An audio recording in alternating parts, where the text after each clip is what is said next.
विद्यार्थी मित्रांनो नमस्कार. एल-एल-बी कॅप ॲडमिशन 2026-27 चं एक नवीन अपडेट आलेलं आहे. अल्फाबेटिक मेरिट लिस्ट ही पब्लिश झालेली आहे. या ॲडमिशन प्रोसेस मधला हा एक महत्त्वाचा टप्पा आहे. या लिस्टमध्ये ज्या विद्यार्थ्यांचे डॉक्युमेंट व्हेरिफाय झालेले आहेत, ज्यांचे पार्शियली व्हेरिफाईड आहेत, ज्यांनी सक्सेसफुली फॉर्म लॉक केलेला आहे, अशा विद्यार्थ्यांची नावं या अल्फाबेटिक लिस्टमध्ये आलेली आहेत. आणि ही चेक करणं अतिशय गरजेचं आहे. याच्यामध्ये जर आपल्याला काही मिस्टेक झाल्या असतील, आपल्या नावासमोर आपले मार्क्स चुकले असतील, आपली डेट ऑफ बर्थ चुकली असेल, आपलं कॅटेगरी चुकली असेल, आपलं जेंडर चुकलं असेल, तर त्यासाठी आपल्याला ग्रॅव्हन्स सबमिट करावा लागतो. तर मित्रांनो, ही अल्फाबेटिक लिस्ट कशी चेक करायची याविषयीची माहिती आपण या व्हिडिओमध्ये पाहणार आहोत. मित्रांनो, मी प्राध्यापक डॉक्टर वैभव इंगळे आणि तुम्ही पाहताय इन्फॉर्मेशन कट्टा. तर सर्वात अगोदर आपल्याला CET-सेलच्या या ऑफिशियल वेबसाईटला यायचं आहे. या वेबसाईटची लिंक तुम्हाला या व्हिडिओच्या डिस्क्रिप्शन बॉक्समध्ये भेटून जाईल. इथं आल्यानंतर तुम्हाला ॲज पर जसं आपण करतो तसं 26-27 ॲडमिशन पोर्टल यावरती क्लिक करायचं आहे.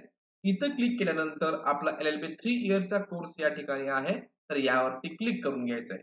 जसं तुम्ही इथं क्लिक कराल तर या ठिकाणी बघा पॉपअप येत आहे. Alphabetic list has been published for round first.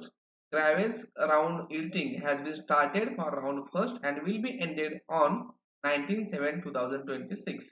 तर 19/7/2026 पर्यंत आपल्याला त्याच्यामध्ये काही आपल्या चुका झाल्या असतील, मिस्टेक झाल्या असतील फॉर्म भरताना, तर ते ग्रॅव्हन्स सबमिट करायचं आहे. मग आता ही लिस्ट पाहण्यासाठी इथं वेगवेगळे ऑप्शन तुम्हाला दिसत आहेत. तर इथं अल्फाबेटिक लिस्ट या पर्यायावरती आपल्याला क्लिक करायचं आहे. आता तुम्हाला इथं या ठिकाणी 3 ते 4 वेगळ्या प्रकारचे इथं पॉपअप दिसत आहेत. पहिलं जे आहे ते म्हणजे candidate having discrepancies in different document groups. ज्यांचे काही डॉक्युमेंट चुकले असतील, ज्यांच्या डॉक्युमेंटमध्ये त्रुटी आहेत, त्या विद्यार्थ्यांची लिस्ट या पहिल्या कॉलममध्ये आहे. तिथं पाहू शकता तुम्ही 353 पानाची ही लिस्ट आहे. आणि काय चुकलेलं असेल तर अशा विद्यार्थ्यांचं डॉक्युमेंट ग्रुप हॅव्हिंग डिस्क्रिपन्सी इथं पाहू शकता. क्वालिफिकेशन आहे, CET क्वालिफिकेशन जे काही चुकलंय तर इथे त्याचं इथं दिलेली आहे. दुसरी लिस्ट आहे alphabetic list of Maharashtra state candidate for round first. आणि मोस्टली सर्व विद्यार्थ्यांचं नाव या महाराष्ट्र स्टेट कॅन्डिडेट मध्ये असणार आहे. जे विद्यार्थी महाराष्ट्र राज्याच्या बाहेरचे आहेत, त्या विद्यार्थ्यांची सेपरेट लिस्ट इथं पहा. Alphabetic list of outside Maharashtra state candidate for round first. तर इथं ही लिस्ट तुम्हाला पाहायला मिळेल. And not considered in alphabetic list round first. तर या विद्यार्थ्यांचा या ठिकाणी 135 पानाची लिस्ट आहे. इनकम्प्लीट ऍप्लिकेशन फॉर्म असल्यामुळं यांचा विचार फर्स्ट कॅप राऊंडला केला जाणार नाही. हे नॉट कन्सिडर्ड लिस्ट मध्ये आहेत. आता ज्यांचं इथं डिस्क्रिपन्सी आहे अशा विद्यार्थ्यांचं त्यांनी डॉक्युमेंट करेक्शन करून घ्यायचं आहे. मग आता सर्वात अगोदर तुम्हाला काय करायचंय की या दोन लिस्ट मध्ये सर्वात अगोदर तुम्ही हे जे alphabetic list of Maharashtra state यामध्ये तुमचं नाव सर्च करा. याच्यामध्ये तुमचं नाव असेल तर तुम्हाला काही करायची गरज नाहीये. तुम्ही बिनधास्तपणे राहू शकता. तुमचं नाव फायनल मेरिट लिस्ट मध्ये येऊन जाईल. मग आता मी ही डाउनलोड करून घेतोय आणि तुम्हाला दाखवतोय की कशा प्रकारे आपल्याला ती चेक करायची आहे. तर आता मी ही लिस्ट या ठिकाणी डाउनलोड केलेली आहे. ओपन करतोय. ओपन केल्यानंतर मित्रांनो इथं पहा आता. तर मित्रांनो या ठिकाणी काय-काय दिलंय बघा. या ठिकाणी तुमचा ॲप्लिकेशन आयडी दिलाय, कॅन्डिडेट नेम दिलंय, gender, date of birth, category कुठली आहे. त्याचबरोबर कॅन्डिडेचर टाइप कुठला आहे. महाराष्ट्र टाइप ए आहे, महाराष्ट्र टाइप बी आहे. जे काही असेल ते आपल्या डॉक्युमेंटनुसार ते ऑटोमॅटिक फिक्स झालेलं असतं.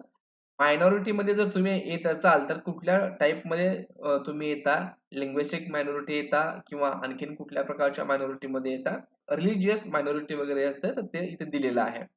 त्यानंतर पहा फिजिकली हँडिकॅप्ड आहात का, एक्स सर्व्हिसमन आहात का, ही सर्व माहिती आपल्याला चेक करायची. आणि सर्वात महत्वाचं CET पर्सेंटाईल जे ऑटोमॅटिक घेतलेले आहेत ते इथे दिलेले आहेत. ते बरोबर आहेत का एकदा चेक करा. पोस्ट ग्रॅज्युएशन केलेलं असेल तर ते मार्क्स इथं पर्सेंटेज मध्ये असतील ते आहेत का चेक करा.